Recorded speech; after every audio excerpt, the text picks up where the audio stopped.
El caballo de Munchausen.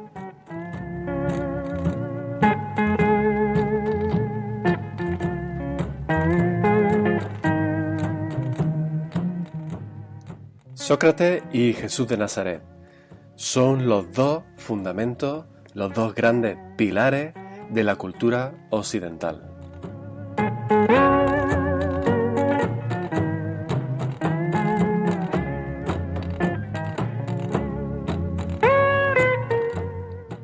Curiosamente, Sócrates y Jesús tuvieron vidas muy similares. No escribieron nada ninguno de ellos, tuvieron muchos seguidores, ambos fueron acusados injustamente y condenados a muerte, una muerte de la que decidieron no huir.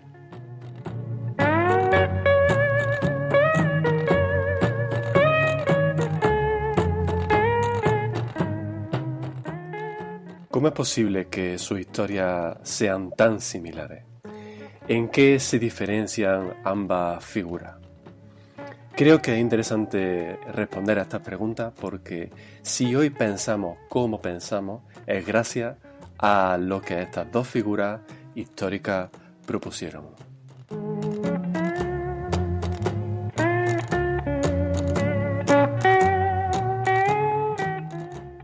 Sus ideas fueron tan influyentes que todavía las utilizamos en nuestro día a día. Por ejemplo, se entienden como grandes virtudes la búsqueda de la justicia, de la bondad e incluso de la belleza o de la felicidad. Y sobre todo, la búsqueda de la verdad por encima de la apariencia.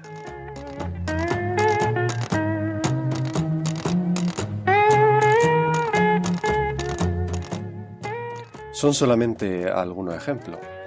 Veamos cómo fueron las vidas de Sócrates y de Jesús, en qué se parecen y en qué se diferencian.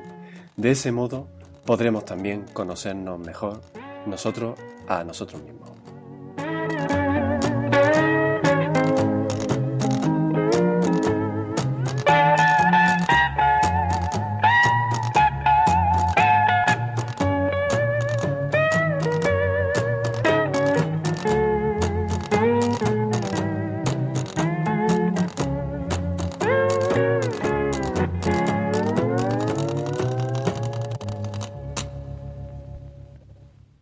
Comencemos con Sócrates.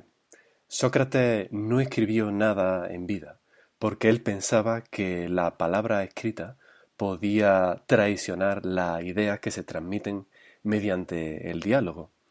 Sócrates pensaba que el diálogo era la forma ideal de comunicación. Y esa es una idea que se transmite hasta nuestros días. El diálogo es esencial para nuestra cultura. Se entiende que lleva a comprender mejor al otro, elimina la violencia, busca el consenso, busca alcanzar la verdad. Y en definitiva es por ello por lo que Sócrates nunca escribió nada, nunca dejó nada escrito. Fueron sus seguidores, sin embargo, los que escribieron las ideas de Sócrates, entre ellos Platón. Sócrates promovía, además, la búsqueda de la verdad. Ante un mundo en el que todo era apariencia, él promovía que buscásemos la verdad última de las cosas, que entendiésemos qué hay detrás de la apariencia. En su contexto se encontraban en el mundo público los sofistas, que eran unos personajes de la vida pública griega que engatusaban a sus oyentes con discursos bonitos, palabras elegantes, una retórica magnífica, y que dentro de la vida pública ejercían un papel similar a los políticos de hoy en día, lo que hoy se entienden por políticos. Sin embargo, mediante esos discursos tan bonitos y elegantes, lo que hacían era llevar al engaño a sus oyentes, ya que simplemente buscaban promover sus propios intereses. Sócrates, en contra de los sofistas, defendía que no tenemos que quedarnos con la apariencia de palabras bonitas y discursos elegantes, sino que tenemos que buscar la verdad de las cosas por encima de esa apariencia y por encima de las intenciones que puede tener aquella persona que está hablando en un discurso. También Sócrates hablaba con todo el mundo. Él no tenía problema en hablar con cualquier persona que estuviese dispuesta a escucharle, independientemente de si eran personas formadas académicamente, si eran personas entendidas como importantes dentro de la sociedad. Él hablaba incluso con personas que pertenecían a estratos bajos de la sociedad. No tenía problema en hablar con cualquiera y no hacía distinción alguna entre las personas. También Sócrates defendía la justicia. Él pensaba que mediante el conocimiento, mediante la educación, se podría mejorar la ciudad y alcanzar justicia y felicidad para todos. Es una idea que también se ha transmitido hasta nuestros días. Se piensa todavía que mediante el conocimiento se alcanzará justicia y felicidad para todos. De un modo general, esta idea permanece en nuestra cultura. El final de la vida de Sócrates se puede entender como triste, pero también como muy pedagógico, ya que nos enseña muchas cosas. Sócrates es condenado a muerte. Y es condenado a muerte por dos motivos. Por corromper a la juventud y por introducir nuevos dioses en Atenas. ¿Por qué corromper a la juventud? Sócrates proponía ideas novedosas como las que hemos hablado, la defensa de la justicia, el ir más allá de la apariencia, entre otros. Y eso ocasionaba que los jóvenes, al escucharse, acabasen yendo también en contra de ideas que proponían los sofistas, que fuesen en contra de las ideas tradicionales propuestas en aquella Grecia, y por lo tanto esto se entendía como una gran corrupción para la juventud del momento. Y además, se le acusaba de introducir nuevos dioses.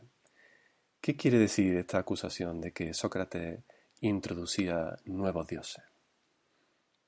Él hablaba de que tenía en su interior una especie de fuerza interna a la que llamó con el término griego daimon, y que parece ser que él decía que era una especie de espíritu, como digo, de fuerza interna, que moraba en su interior y que le hacía poder comunicarse, según él, de manera personal y de manera directa con los dioses. Aquí hay una analogía interesante con el Espíritu Santo cristiano, que también permite esa comunicación entre el ser humano y Dios. De este modo, Sócrates, con esta idea novedosa de su daimon, de ese espíritu que él decía que moraba en su interior, se oponía también a aceptar los mitos de los dioses griegos, estos mitos que todos conocemos, de Zeus, de Neptuno y otros muchos. Él decía que a través de ese espíritu, de ese daimon, y a través también de su propio razonamiento, podía alcanzar la verdad de las cosas y comunicarse con los dioses. Y que esos mitos de los dioses griegos no eran otra cosa que mitos.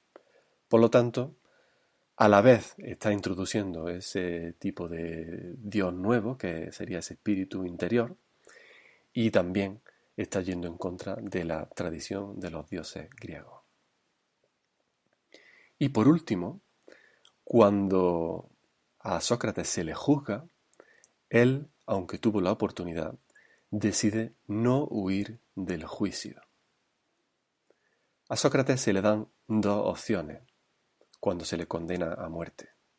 Primero, puede huir de la ciudad y por lo tanto evitaría la muerte, evitaría la condena. Pero eso ya de por sí para Sócrates era una gran condena, porque huir de la ciudad era perder la función social que tenía el ciudadano. Tened en cuenta que en Grecia el ciudadano era ciudadano, o el ser humano era ser humano, en tanto que pertenecía a la polis. Y Sócrates rechaza esta posibilidad, porque eso equivalía a perder toda identidad posible al convertirse en una pátrida. Era una forma, en cierto modo, de negar la humanidad del ser humano, el convertirse en una pátrida. Por lo tanto, Sócrates rechaza la posibilidad de huir de la polis. La otra posibilidad era, por supuesto, morir tomando la cicuta. La cicuta era un veneno. Sócrates acepta ese destino, acepta esa proposición de morir mediante la cicuta.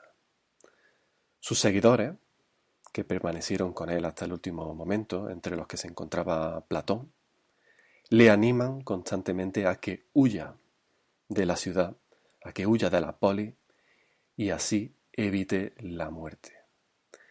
Sin embargo, Sócrates es totalmente consecuente con sus ideales. Él siempre defendió la justicia en la polis y, puesto que se le condena según la polis justamente, aunque es algo que se puede discutir ya que no pensamos que fuese una acusación justa, él decide acatar esa condena y tomar la cicuta. Creo que esta actitud es muy valiente y es un ejemplo de cómo es vivir siendo consecuente con las ideas que uno tiene. Y bien, pasemos a Jesús de Nazaret. Al igual que Sócrates, nunca escribió nada. Él se dedicó a enseñar mediante predicaciones, mediante parábolas y hablando con la gente. Fueron, sin embargo, sus seguidores, los evangelistas, quienes posteriormente deciden escribir la vida y los hechos de Jesús en los 4 evangelios. También Jesús promueve la búsqueda de la verdad. El contexto de Jesucristo es distinto al de Sócrates. Él se encuentra en un ámbito judío, estrictamente religioso, que se mueve por normas rígidas y caprichosas. Pero Jesús, ante este estado de las cosas, busca y promueve la vuelta al Dios bíblico, al Dios de la Biblia, a la verdad por encima de la apariencia religiosa. Es decir, busca llegar a Dios o que la gente llegue a Dios por encima de la religiosidad y promueve esta búsqueda sincera de Dios. En un movimiento similar a los sofistas, los religiosos de la época engatusaban a su público con sermones cargados de erudición, de palabras bonitas y que parecen tener mucho conocimiento, pero en realidad estos religiosos eran personas duras de corazón que para nada habían entendido el mensaje bíblico. Además, Jesús hablaba con todo el mundo. Personas como, por ejemplo, los leprosos, quienes eran enfermos que se encontraban apartados de la sociedad debido a esta enfermedad altamente contagiosa, pero que además estaban apartados de la sociedad no solamente por la enfermedad física que tenían, ya que era habitual que se entendiese que la enfermedad externa, la enfermedad que se muestra mediante el cuerpo, era señal de la enfermedad espiritual, era señal de que estas personas eran pecadoras. Y esa enfermedad física, según esta forma de entender esta cuestión, la enfermedad física era señal de que esa persona tenía pecado en su interior.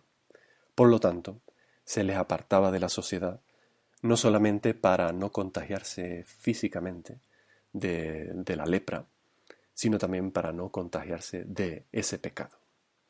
Vemos que hay una separación entre los que se creen puros, los que se creen que no son pecadores, y aquellas personas a las que se les señala como impuros y pecadores. El ejemplo del leproso es solamente un ejemplo, hay muchos más. Por ejemplo, Jesucristo también hablaba con las prostitutas, personas que, mujeres en este caso, que como hoy se entendían que eran desechos de la sociedad y se encontraban totalmente apartadas. Jesús, sin embargo, no tenía ningún miramiento en ver con quién estaba hablando. Él hablaba con todo el mundo. Él se acercaba a los leprosos, a los enfermos, les sanaba milagrosamente, se acercaba a las prostitutas, hablaba con ellas.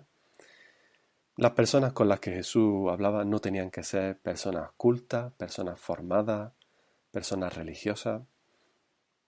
Incluso no tenía problema en que los niños se le acercasen. De nuevo, al igual que Sócrates, Jesús es condenado a muerte. Y es condenado a muerte por herejía. Él había dicho que era el Mesías. Ser el Mesías significaba ser Dios mismo. Él había dicho que era hijo de Dios. De ese modo se convierte en una grandísima molestia para los religiosos y para los dirigentes religiosos judíos de la época. Porque decir que era Dios suponía todo un reto para ellos, ya que de ser cierto, Dios mismo estaría yendo en contra de ellos. Porque ya hemos dicho que Jesús hablaba en contra de las ideas que proponían estos religiosos.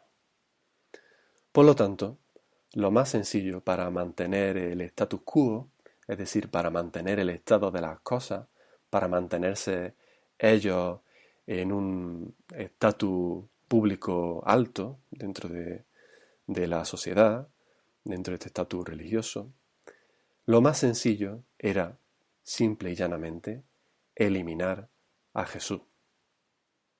Y eso hicieron, o más bien eso intentaron, a pesar de que Jesús no hizo nada para merecer la muerte. Por último, cuando se juzga a Jesús, Él no huye ni del juicio ni de la condena. Para esto tenemos que recordar el pasaje de Getsemaní, en el que Judas aparece con una turba de gente, de religiosos, que vienen a captar a Jesús y entregarlo a las autoridades romanas. En ese pasaje se muestra claramente cómo Jesús podría haber huido claramente, podría haber salido corriendo, ya que vio venir de lejos lo que se le venía encima, pero decidió acoger el destino que no era otro que morir para luego resucitar. En ese pasaje bíblico, incluso uno de sus seguidores saca su espada y llega a herir a una de las personas que van a apresar a su maestro, que van a apresar a Jesús. Pero Jesús le para los pies y dice en ese momento la famosa frase: quien a hierro mata, a hierro muere. Estas son las similitudes, las curiosas similitudes entre Sócrates y Jesús. Es curioso ver de qué modo, aunque hay varios cientos de años que separan la vida de ambas figuras, sin embargo sus vidas son tan similares. Sin embargo, hay que preguntarse, son muy similares, pero ¿hay alguna diferencia entre la vida y la doctrina de Sócrates y de Jesús de Nazaret? Yo creo que sí que hay dos diferencias claras. La primera, quizás menos importante, es que los seguidores de Sócrates estuvieron con él, incluyendo a Platón, hasta su muerte, animándole, aconsejándole y hablando con él. Sin embargo, los seguidores de Jesús, casi en su totalidad, huyeron despavoridos. Solamente algunas, casi todas eran mujeres las que permanecieron en la cruz cuando él moría. pero la mayoría de sus seguidores, incluyendo a los discípulos, huyeron despavoridos. Creo que mucho más importante es la siguiente diferencia, que es referente a la doctrina, a las ideas que cada uno defiende. Sócrates primero cree en el ser humano, tiene una actitud optimista, ya que él piensa que mediante la razón, es decir, mediante la capacidad racional que tenemos, todo el mundo puede alcanzar la verdad. Por ejemplo, es optimista al pensar que el ser humano, mediante el conocimiento y la razón, se podrá organizar en la polis y alcanzar la verdad y la felicidad para todos los ciudadanos. Sin embargo, Jesús tiene una opinión muy distinta. Jesús sabe que la razón del ser humano, esta capacidad racional que tenemos, la capacidad para conocer las cosas, es claramente insuficiente para alcanzar la verdad. El ser humano está corrompido por el pecado y solamente Dios puede limpiar ese pecado. Y es precisamente ese el motivo por el que no evade la muerte y se ofrece al sacrificio. El sacrificio de Jesús que limpia de pecado a todo el mundo. De este modo, la razón humana pierde toda relevancia y se pone la importancia en el regalo divino de la salvación y en la fe, tal y como dice este famoso versículo que muchos conoceréis en Juan 3:16, que hace referencia a todo aquel que en él crea no se pierde, mas tiene vida eterna. Por lo tanto, para Jesús, el ser humano por sí mismo no puede alcanzar la verdad, sino que necesita a Dios. Muy bien, ¿qué os parecen estas similitudes? ¿Las conocíais? ¿Sabíais que las vidas de Sócrates y Jesús eran muy parecidas? ¿Qué creéis que puede significar esto? ¿Qué os parecen las diferencias? ¿Os parecen diferencias importantes? ¿Os parecen diferencias que son menos importantes que las similitudes que tienen las vidas de Sócrates y Jesús? Podéis dejar vuestros comentarios en este podcast y también tenéis otros medios para comunicaros conmigo a través de email. El email es elcaballodemunchausen@gmail.com y se encuentra en la descripción de este podcast.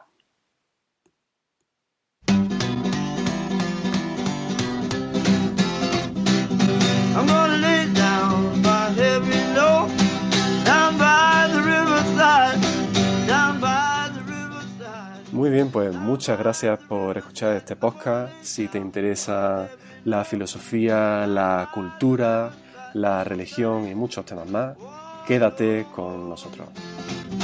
I ain't gonna study. I ain't gonna study.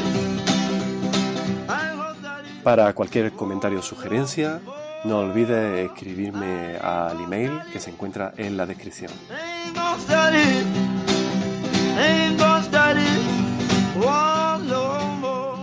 Saludos y hasta pronto.